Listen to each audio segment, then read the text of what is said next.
सर्वांना श्री स्वामी समर्थ. माझं नाव युवराज राठोड आणि माझा अनुभव सत्य घटनेवर आधारित आहे आणि मला असं वाटतं की प्रत्येकांना हा अनुभव नक्की पाहायला मिळावा.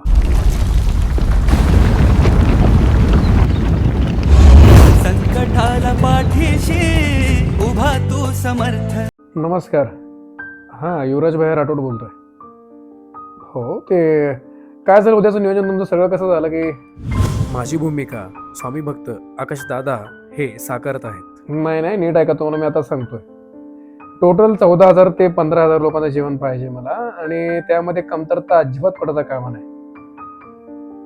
हो, कारण काय स्वामींचा प्रकट दिन आहे उद्या आणि मला त्यामध्ये हलगर्जीपणा अजिबात चालणार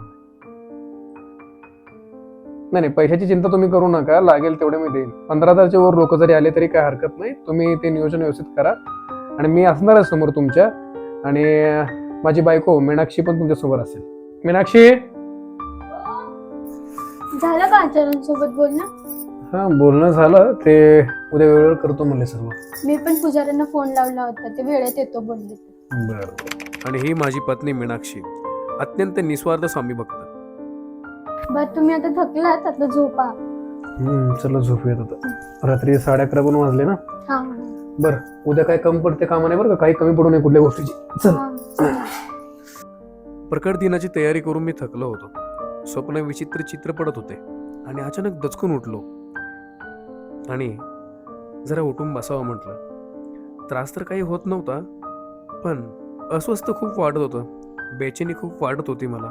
उसवशी टेकून बसावे म्हटलं आणि मला वाटलं नव्हतं की माझी पत्नी माझ्या आवाजाने उठून जाईल, पण तेवढ्यात माझी पत्नी उठलीच.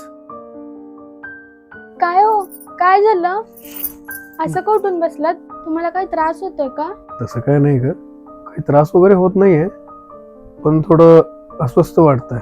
एक बोलू का? अक्कलकोटला जावं असं वाटतंय. स्वामी समर्थांचं दर्शन घ्यावं असं वाटतंय. अहो, आज प्रकट दिन आहे, घरासमोर स्वामींचं मंदिर आहे, तिकडे जावं दर्शनाला. हो, पण मला अक्कलकोटला जायचंय.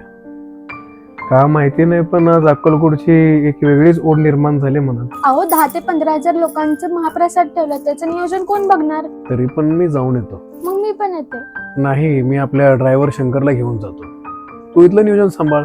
असंही तू आणि मी वेगळे आहोत काय? मी शंकरला घेऊन जातो, ठीक आहे? मी माझा फोन काढला आणि माझा ड्रायव्हर शंकरला फोन लावला आणि त्याला 2 शब्दात सांगितलं आपल्याला अक्कलकोटला निघायचं आहे. आणि तो तेवढ्यात आला देखील. आम्ही दोघं कारमध्ये बसलो आणि पहाटेचं अक्कलकोट स्वामी समर्थाच्या दर्शनाला निघालो. हा माझा ड्रायव्हर शंकर.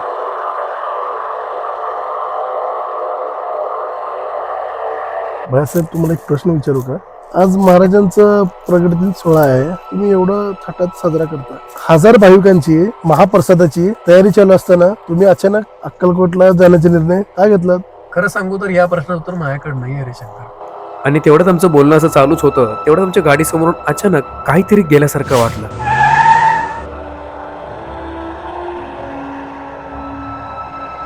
मी लगेच गाडी साईडला घ्यायला सांगितली आणि आम्ही लगेच गाडीतून उतरलो देखील.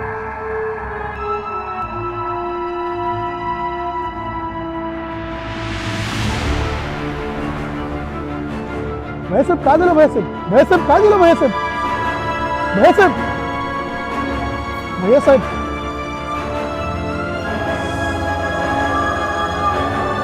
काय झालं? भाईसाहेब, काय झालं?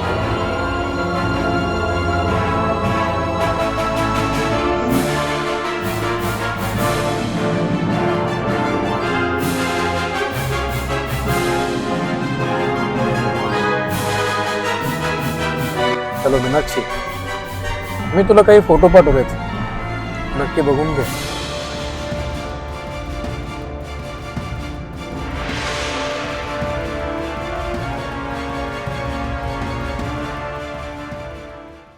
श्री स्वामी समर्थ. आपण मनापासून स्वामीची भक्ती केली तर 100% आपल्याला स्वामी आपल्या पाठीशी राहतील. आणि भिऊ नकोस, मी तुझ्या पाठीशी आहे याची प्रचिती मला आलेली आहे. आपणालाही येईल, आपण स्वामीची भक्ती करावी. सर्वांना श्री स्वामी समर्थ. हा अनुभव सत्य घटनेवर आधारित आहे.